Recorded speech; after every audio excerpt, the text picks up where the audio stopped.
Se do desha që të flisnim për një fabul, për një histori e cila është e vjetër, shumë e vjetër, është mbi 100 vjeçare, që është krijuar,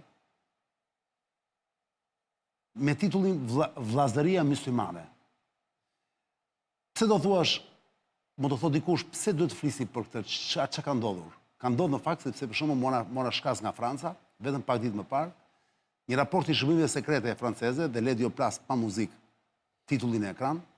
Një raport i shërbimeve sekrete franceze le Dio është dorëzuar presidentit, kryeministrit, ministrit të mbrojtjes dhe ministrit të brendshëm franceze, ku normalisht i sugjerohet një raport shumë i gjatë, me shumë faqe, shumë i madh, ku i sugjerohet ndalimi me ligj i vllazërisë myslimane në Francë. Dhe për ta kuptuar se ç'është kjo histori, unë kam nevojë sonte në këtë gjysmëmoshë të parë të emisionit, sipas asaj gjysmëmoshën e dytë do flasim pak për Jeruzalemin, qytetin që duan të gjithë ta kenë. Po para se të vinte ai moment gjinisht, dua të kuptojmë ç'është vllazëria myslimane dhe pse shumë vendet e Europës e kanë ndaluar me ligj dhe Franca është një nga vendet e fundit, kur them të Europës dhe vendet tjera, si Egjipti e të gjitha këto. Po Franca është nga vendet e fundit që e ka pasur akoma, se thuash, të lejuar në territorin e saj vllazërinë myslimane. Mund të ma shpjegosh të lutem me detaje? Vllazëria muslimane është një formë e islamit politik, e religionit politik, sepse religioni politik është një fenomen shumë i hershëm sa islami. Kemi patur edhe krishtërimi, format e para të organizimit politik partjak në Europë kanë qenë format e krishterave. Dhe religioni politik në Europë përfundoi në fund të luftës dytë botërore, në vitin 1945, kur demokristianët erdhën pushtet, krijuan demokristianët, domethënë, dhe shkrin gjitha fraksionet partjake, të cilët ishin fraksione partjake dhe religioze njëkohësisht. Me pak fjalë, në vendet që ishin mazhoranca protestante kishte parti protestante, në vendet që ishin mazhoranca katolike kishte parti katolike. Kjo ka të bëjë vetëm me Europën perëndimore dhe qendrore, ndërsa Europa lindore ka një karakteristikë krejtësisht tjetër të krishterimit. Atje nuk kemi patur kur një formacion partjak religios. Bota ortodokse ka pranuar që në fillim të herës pushtetin e perandorit. Nuk ka rivalizuar asnjëherë perandorin, ndryshe nga që ka ndodhur në Europë, kur froni dhe altari gjithmonë kanë rivalizuar njëra tjetër. Për të ardhur tek vllazëria muslimane, po, vllazëria muslimane është një formë e religionit politik, po në botën muslimane. Kur krijohet për herë të parë, Hasan el-Banna njihet si themeluesi i vllazërisë muslimane. E thua me theksin arab dhe shumë i bën, po do na i thuash me theksin shqiptar tani. Hasan el-Banna. Hasan el-Banna. El-Banna. Po, Banna i thon. Hasan el-Banna. Po, Hasan el-Banna. Është njeriu që ka krijuar vllazërinë myslimane. Në vitin 1900. Po çfarë është? Sekt? Çfarë është? 1928 në Egjipt. Në 1928 është krijuar në Egjipt. Në Egjipt për herë të parë. Dhe do të kujtojmë, do ma tregosh të historinë që Egjipti ka kohë që ka ndaluar ndërkohë. I kanë nxjerrë jashtë ata. Po. Do të thuash arsyet, po vazhdo një me këtë krijimin, me themelimin. Vllazëria muslimane nuk është gjë tjetër vetëm se ajo që ne shpesh herë e njohim me një tjetër nominim, islami politik. Është një formë e islamit politik. Është një formë, se janë disa forma. Po kjo është më e hershme, çani. Më e hershme ndoshta ka funksionuar për gjithë këto kohë. Po. Ka funksionuar në shumë vende. Po, patjetër. Ku është akuzuar edhe si pjesë e terrorit, e terrorizmit derpasere. Pra, islami politik, megjithëse fillon në organizimin e tij të parë me vllazërinë muslimane në 1928, me themeluesin e saj Hasan el-Banna, i cili ishte një mësues i gjuhës arabe. Egjiptian ishte ky, po. Mësues i gjuhës, kishte as teolog, as politikan me radhë, por u përhap shumë shpejt në vende të ndryshme muslimane, kryesisht arabe po themi. Po. Dhe në çdo vend mori karakteristikat e saj. Pra, islami politik nuk është vetë vllazëria muslimane. Vllazëria muslimane është pjesë e islamit politik. Qartë. Por brenda islamit politik ka shumë rryma. Po pse është më e famshme kjo pra? Sepse les frères musulmans që thon francezët. Është Egjipti. Vendi më rëndësishëm i botës muslimane. Vendi me histori. Më trego pak strukturën e vëllezërisë muslimane, çdo më thënë. Si është piramida? Tani, nëse do mundem çani, kush janë arsyet e lindjes islamit politik? 3 çështje që janë shumë të rëndësishme për të parë pse ndodh fenomeni i islamit politik botën. Jo islami politik, i vllazërisë muslimane. Vllazëria muslimane është një formë e islamit politik. Po do qëndrojmë te vllazëria muslimane sepse në fakt kur flitet për për islamin politik gjithmonë flitet për vllazërinë muslimane, aq sa shpesh herë ekuivalentore njëra me Se fatikisht është e njëjta gjë. sepse është më funksionale nga gjithë rrymat tjera që kanë nisur. Plus që është e para, si thua, kjo është mëma nga të cilët lindën bijat e tjera. Periudha 1928 i përkon periudhës kolonialiste në vendet arabe. Gjatë kësaj periudhe në vendet arabe, rezistenca kundër kolonializmit përfshinte dy rryma kryesore, çani. Nacionalistët dhe religiozët. Religiozët ishin muslimanët. Apo jo. Atëherë çfarë ndodhi? Pas këto dy rryma luftuan bashkarisht, bashkëpunuan gjatë kohës që ishin të pushtuar, kolonizuar. Në momentin që ikën kolonizatorët, atëherë kush do merrte pushtetin? Dy rrymat, pavarësisht se u bashkuan ndaj kundër të njëjtit kundërshtar, po themi, armik, le ta themi, në momentin që duhet të qeverisnin vendin u ndan, cila ishte arsyeja, nacionalizmi arab ju bashkangjit modelit europian të laicizmit. E ruajti nacionalizmin, ndërsa strukturën shtetërore e bazojnë mbi konceptin e laicizmit. Prandaj shpesh herë, dhe këtu gjej rastin them, shpesh herë shumë analistë gabojnë kur flasin për botën arabe, thonë bota muslimane, bota muslimane. Po, në mazhorancë janë muslimanë, po si shtete, ato nuk, përveç Arabisë Saudite, nuk praktikojnë shariatin, ligjin fetar. Sepse vetëm Arabia Saudite. Po pse Emiratet jo? Jo, në të gjithë vendet. Emiratet jo? Jo, dhe ata tregojnë. Në të gjithë vendet arabe, domethënë Egjipt, Jordani, vetëm martesa dhe trashëgimnia. Këto janë dy ligjet që praktikohen nga shariati. Sipas shariatit. Pjesa tjetër jo, që të jemi të qartë, domethënë. Mirë, atëherë thash u përhap në të gjithë vendet arabe. Për shkak të kolonializmit, për shkak të këtyre dy rrymave. Çfarë ndodhi me këto dy rryma brenda vetes? Pasi krijuan shtetet arabe. Karta e parë e nacionalistëve nuk mund të lunte mbi nacionalitetin, sepse arabë ishin egjiptianët, arabë ishin sirianët, arabë ishin palestinezët, arabë ishin... Edhe pse me kultura dhe gjuhë të ndryshme. Jo, gjuhët ishin dialekte, po një gjuhë kanë ato zyrtare.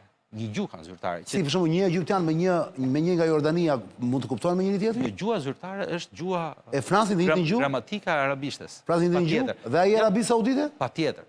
Zërbe? Po patjetër, gjuha ishin ndryshme o gjëri? Gjuha zyrtare është një. Gjuha që flitet në popull janë dialekte që nuk kanë diferencë. Ore në shkollë çfarë mësojnë? Mësojnë gjuhën zyrtare? Gjuhën zyrtare, po. Pra merren vesh gjitha vendet e lindjes mesme, merren vesh me njëri tjetrin. Patjetër. Është një nga 4-5 gjuhët më të mëdha. Edhe Libani? Edhe Libani? Patjetër, edhe Libani. E njëjta gjuhë është? Po. Pra po thoja, po. Përderisa nacionalistët nuk mund të luanin dot me kartën e nacionalizmit, sepse ishin gjithë arab, atëherë dolën me kartën e pan-arabizmit. Nëse kujtohet, pak kohë pas tij, pas Hasan Benës doli Xhemal Abdul Nasr me kartën e arabizmit. Kur thua pan-arabizm, pas sa? Fill pas rënies këtyre, sepse Hasan el-Benna, domethënë Xhemal Abdul Nasr dhe Hasan el-Benna krijuan dy modele të cilat përplashin njëra me tjetrën dhe pavarësisht protagonizmit, leadershipit, gjithmonë vllazëria muslimane me pjesën tjetër jo religjioze në Egjipt është përplasur gjithkohën, qur ka lindur. Do me thonë, imagjino, qëkur është krijuar, po themi, Egjipti modern. Pas post-kolonialist, po themi, vllazëria muslimane ka bashkëpunuar me pushtetet, me opozitat, sa herë ka qenë paknaqur nga pushteti i saj, por nuk ka ardhur kur në pushtet. Dhe ka qenë e persekutuar deri në vitin 2011, kur morsi me vllazëri muslimane, pas rënies... Me ike shumë shpejt me edhe 2011. Jo, po merremi vetëm me Egjiptin, po do ndaloj dhe andej. Me qemë se në the... Jo, po të lutem, më qefin, bëm një kronologji. Dakor. Ta kupton njerëzit. Lindën 1128. Po. Mund më thuash vllazëria muslimane ku e mori pushtetin, në cilat nga këto vende? Asnjë vend nuk e ka marrë ndonjëherë pushtetin e vetme. Gjithmonë ka bashkëpunuar, me pak fjalë. Në Egjipt, për shembull, unë di që ka qenë në pushtet në Egjipt. Ka qenë një pol shumë i rëndësishëm në Egjipt, por edhe kur ka marrë pushtetin, kur ka rrëzuar një politikan dhe ka marrë pushtetin, shumë pak kohë pas kësaj, e kaluar në opozitë. Do të thënë, leadershipi brenda vllazërisë muslimane, bashkëpunimi, hapja e saj, pavarësisht kartës religjioze, ka bërë që të shfrytëzohet shumë më tepër se sa të jetë pjesë e pushtetit. Të shfrytëzohet vllazëria muslimane. Vllazëria muslimane sot është një, apo është e ndarë në disa degë në çdo në këto? Ju a thash, u themelua këtu dhe kjo është mëma. Po jo, në vendet ndryshme është përhapur në të gjithë vendet. Ore, ku ka vllazërisë muslimane? Vllazërisë muslimane sot kanë në Libi, sot kanë Palestinë. Hamasi është pjesë e doktrinës vllazërisë muslimane, pavarësisht se është një strukturë politike dhe ushtarake. Po Erdogani në Turqi? Ja, do vim dhe aty. Do me thënë... Hajde tani, sprit. Okej, tre degjen më të rëndësishmet në historinë e islamit politik, po themi. Është vllazëria muslimane e Egjiptit, është Nahda quhet, është një tjetër strukturë, model islamit politik, po që aplikua në Tunizi, që se të kujtohet pas pranverës arabës, Ganushi, lideri i saj, erdhi në pushtet megjithëse ai ndodhe jashtë Tunizis për gjatë gjithë këtyre kohëve, sepse ishte opozit, ishte jashtëligjshme madje, po themi, hyrin zgjedhje, fitoi zgjedhjet, ndeti një mandat në pushtet, humbi zgjedhjet dhe kjo është dhe diferenca, kur flasim për islamin politik, mos mendoni që është një strukturë unike. Kanë platforma ndryshme, kanë qëndrime ndryshme, kanë qasjet ndryshme, pavarësisht se të gjitha pretendojnë se bazohen tek shariati, se kjo i bashkon, doktrina religioze, që të gjitha.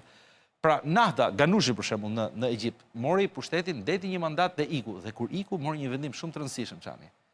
Ai kërkoi që nëpër objektet e kultit, nëpër xhamitë e muslimanëve, imamët mos predikonin kurrë më politikisht, që një kthes shumë e madhe. Ky është rasti i vetëm, po themu, në gjithë historinë e islamit politik, ku partit ose formacione politike, religioze, kanë konkuruar në zgjedhje, kanë garuar, kanë fituar, kanë humbur dhe nuk ka pasur gjakderdhje. Nuk ka pasur përplasje dhunshme, po themi, se gjakderdhje çik fjalë madhe. Ndërkohë që me të drejtë ju përmendët PKK-n e Erdoganit. PKK e Erdoganit. Për shumë analistë, PKK e Erdoganit shikohet si një Ta francezi që dëgjoj unë, kur flasim për Erdoganin, flasim për vllazërinë myslimane. Po pra, për shumë njerëz mendohet, shumë analistë pretendojnë që PKK e Erdoganit është një formë e islamit politik, një simotër e vllazërisë muslimane, një simotër e Nahdës e kështu me radhë, por unë që në fillim të herës thash që këto formacione ndryshme në vende të ndryshme, pavarësisht se pretendojnë që janë një, kanë karakteristika të veçanta. Për shembull, kuptuam. Po. Unë dua të di nga ty gjinish, nëse mund të na thuash. Dhe pa ikur, në fakt, pa ikur edhe nga ke marrë spunton, nga kjo është shumë sekrete franceze. Analiza i bëhet sot si ka mundësi që Franca, e cila ka kaq shumë probleme me terrorizmin islamik e gjitha këto, si ka mundësi që është akoma një nga vendet që ka lejuar, se shumë vendet e Europës, unë pres tani të më vijë informacioni, sepse nuk është kaq e thjeshtë për të gjetur, e kanë ndaluar vllazërinë myslimane, le frères musulman që quhen ata, musulman. Dhe kur kanë ndaluar dhe vendet si Egjipti, ku ajo është themeluar. Në Egjipt patjetër që do të dalohet çani, sepse është parti vllazëria myslimane ata, se nuk ma thet. Ishte parti, është organizim partijak, organizim politik, të thash. Politik. Edhe Nahda, edhe PKK-ja, edhe vllazëria myslimane.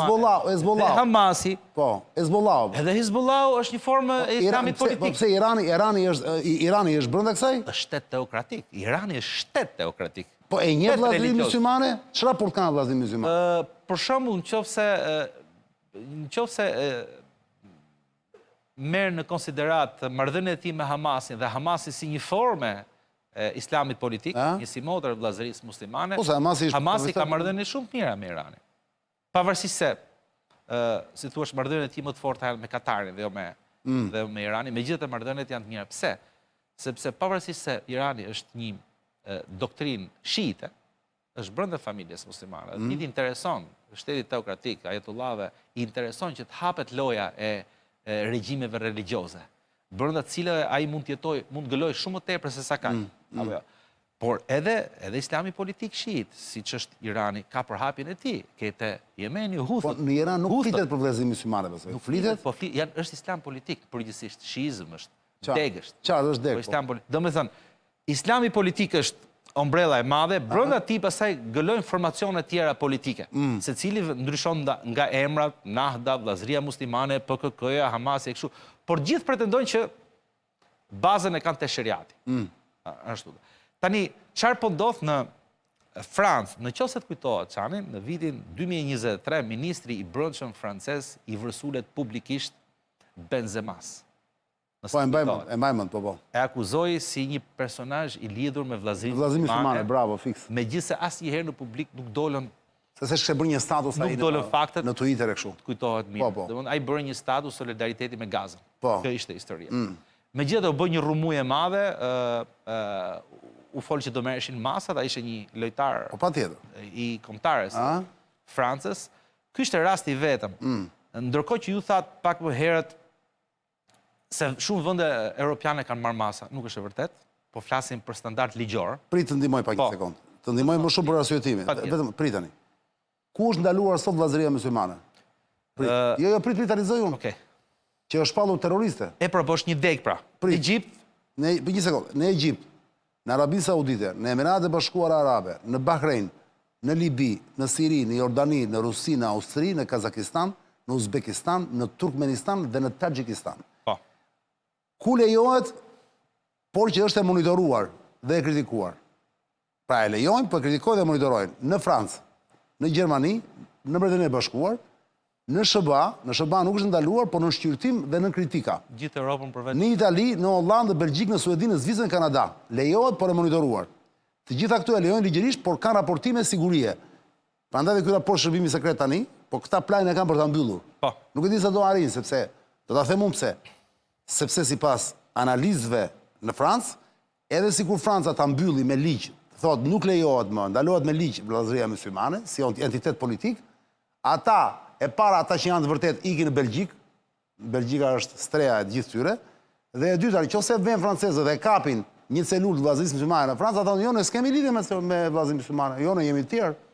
Pra nuk arrit do të identifikosh pra. Rështasi. Për një sekondë mbaroj. Lejohet, mbështetet dhe është pjesë e qeverisë vllazëria myslimane.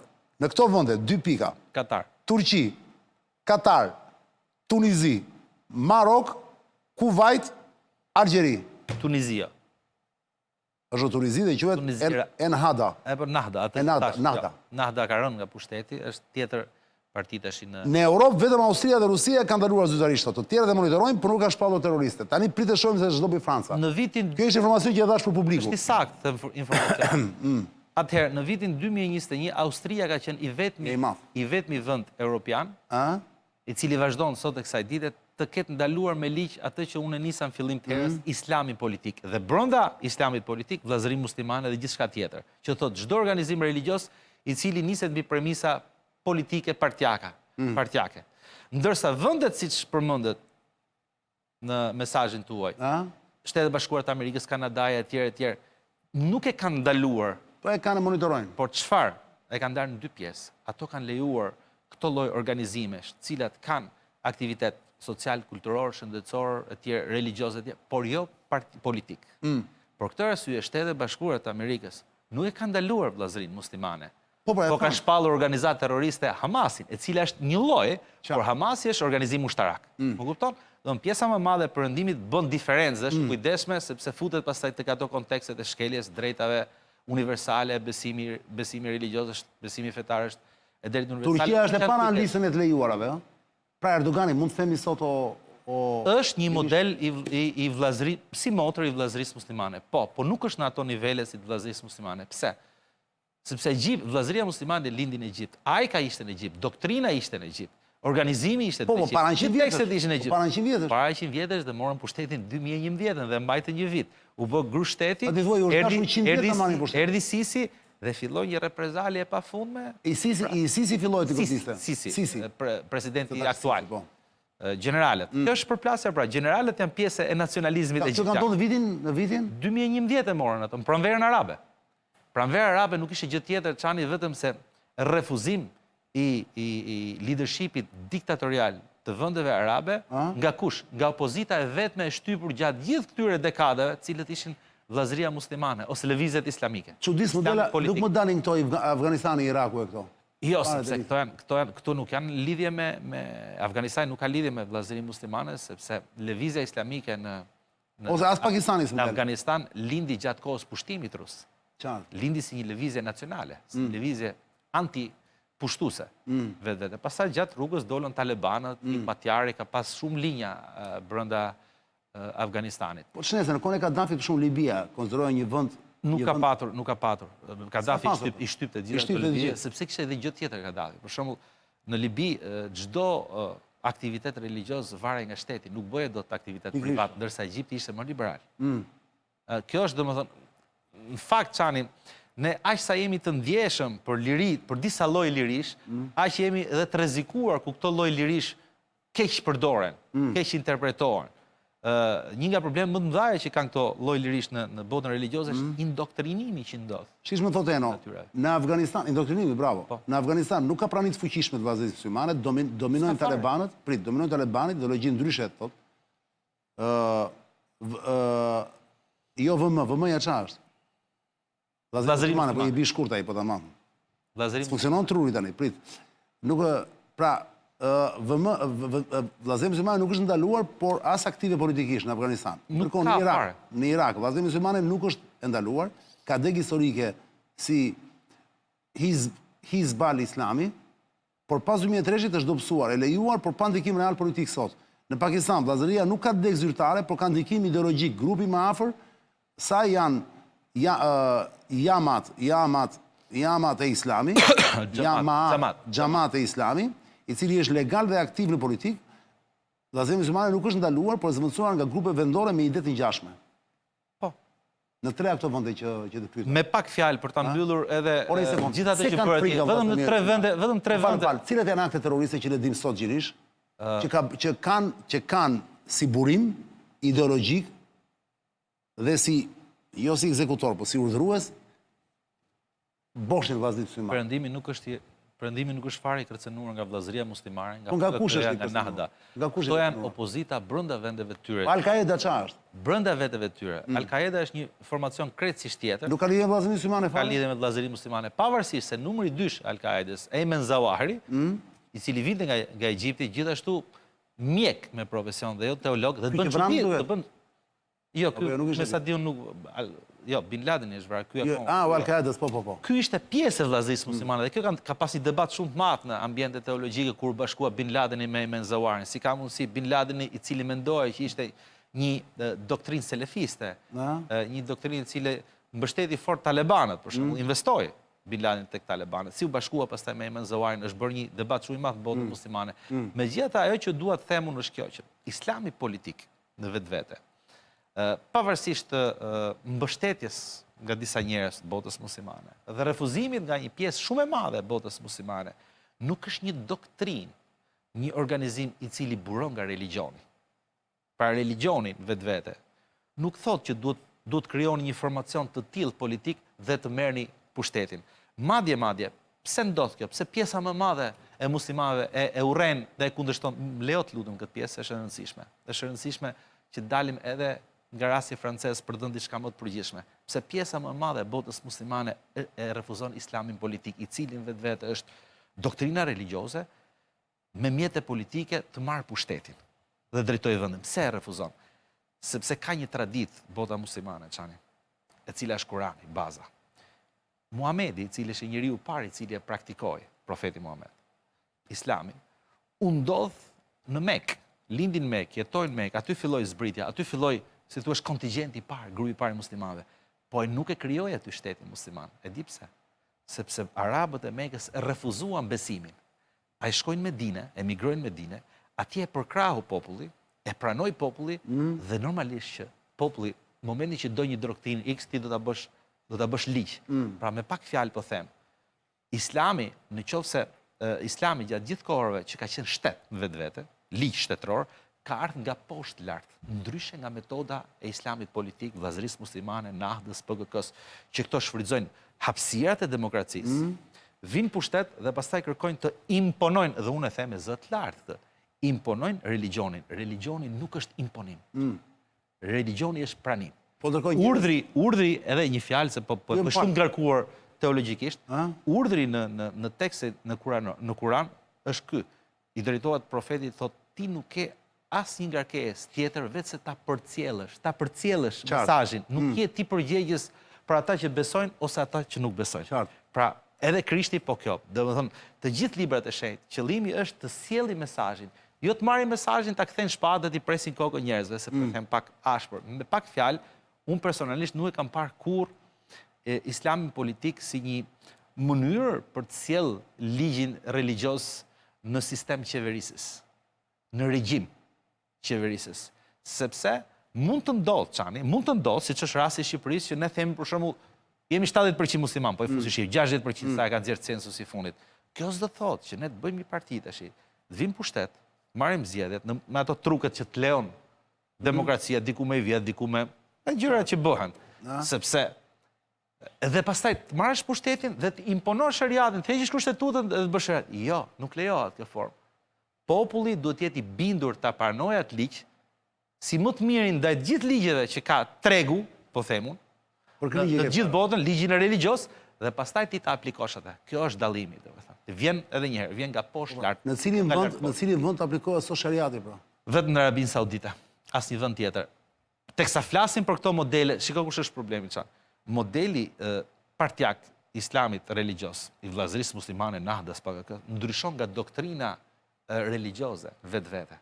Për këtë arsye, për shembull, shpesh herë keni parë edhe Erdogani, i cili shikohet me simpati nga bota muslimane, përgjithsisht domethënë, akuzohet për vjedhje votash, apo jo? Akuzohet për manipulime, akuzohet për trukime. Dhe unë bëj pyetjen duke referuar pikërisht këtyre dy burimeve kryesore, që për mua burimi kryesor është vetëm teksti. Si mund sillet një njeri edhe mund të thotë që unë jam musliman kur i shkel vetë parimet muslimane. Do ti mund mos e duash çanin fare, por kjo në besimin religjos, sjellja jote përcaktohet nga besimi yt, jo në mënyra se si sillet tjetri. Kupton? Nëse tjetri mua më vjedh, kjo s'do të thotë që unë duhet ta vjedh. Kupton? Ky është diferenca, se përndryshe çfarë i bën ndryshëm njerëzit. Kështu që për këtë arsye unë, edhe për arsye të tjera, unë kam qenë personalisht vetë kundër gjitha këtyre lloj lëvizjeve politike, sepse është kundra modelit. Nuk vjen nga poshtë lart, po vjen nga lart poshtë. Dhe imponimi është krejtësisht i refuzuar në religjon. Për më tepër, meqense po flisim për shërbimin francez, sa herë që në Francë do të diçka çani, menjëherë fillon një zhurmë në gjithë Europën dhe gjithë botën. Okej. Nuk diskutohet që ka tejkalime, nuk diskutohet që 11 shtatori bëri një ndryshim shumë të madh në gjithë botën. Pati dhe e padrejtësi, pati dhe tejkalime të ligjit, por mos harroni që ishte një situatë e jashtëzakonshme. Domethënë Al-Qaida në atë kohë kishte bazat e saj në 40 shtete të botës, 40 shtete kishte degë të saj, nuk janë pak çan. Me qira fjala Al-Xholani në Siri tani, është i vllazërisë muslimane? Jo, Al-Xholani nuk është i vllazërisë muslimane, sepse Al-Xholani ka qenë i Al-Qaidës. Ka qenë i Al-Qaidës, Al-Qaida nuk është pjesë e vllazërisë muslimane, por binjakëzimi, afërsia e tij me Turqinë, po e ka kthyer një personazh të ngjashëm. Prandaj të pyeta. Sepse harruam themi, kjo është bisedë që mund të marrë shumë ka. Fakti që këto nuk ka një strukturë stabil, një model stabil, referencë, bën që shpesh herë të huajizohen gjatë rrugës. Po, dhe kjo në fakt, po kujdes, kjo në fakt i bën dhe më të fortë, duke që mos qenë stabil, sepse janë fluide, pra ato kanë mundësi të shpëtojnë, atje ku kanë dalesa. Mund t'i bëj që t'i rezistojnë kohës në mbijetesën e tyre, po të fortë nuk kanë qenë asnjëherë. Teksa jemi këtu, mos harrojmë edhe një shtet. Belgjika e ka miratuar ligjin, domethënë e ka bërë ligjin gati, por s'ka kaluar akoma në parlament. Shtetet Bashkuara të Amerikës për ndalimin e islamit politik dhe brenda islamit politik, i cili është një term i përgjithshëm, futet vllazëria muslimane e gjithë të vendet tjera. Për më tepër, Shtetet Bashkuara të Amerikës gjatë mandatit të parë të presidentit Trump, gjithashtu diskutuan shumë dhe ishin gati në një vendimarrje për ndalimin e islamit politik Shtetet Bashkuara të Amerikës, po për shkak të si thuash, asaj perdes cila ka shumë vështirë Shtetet Bashkuara ta tejkalojnë drejtat e njeriut e tjera, drejtat religjioze, nuk arritën deri në atë pikë, por bën këtë që tash. Ato grupe të islamit politik, cilët ishin të organizuara ushtarakisht, siç ishte Hamasi, siç ishte Hizbullahu e tjerë, shpallen si grupe terroriste, pavarësisht se në momentin që po bëjmë emisionin tonë, Shtetet Bashkuara të Amerikës po negociojnë me Hamasin. Dhe ky është rasti i parë që Shtetet Bashkuara të Amerikës negociojnë me organizatë që kanë shpallur terroristë. Dhe kjo ka filluar probleme shumë, ka filluar shumë probleme me këta. Ka filluar problemet me Mossadin me këto. CIA Mossadi ka filluar kështu. Po do flasim prandër me kullën për këtë. Dgjoj, o Gjinish, para se të vemi në reklama vlla, më shif pak. Ku ndryshon shariati nga Kurani? Cili është ndryshimi? Shariati është ligji i shkruar në Kur'an. Është pjesë e Kur'anit. Është pjesë e Kur'anit. Ligji i shkruar në Kur'an quhet shariat. Çdo gjë jashtë tij nuk është ligj religjioz. I madh.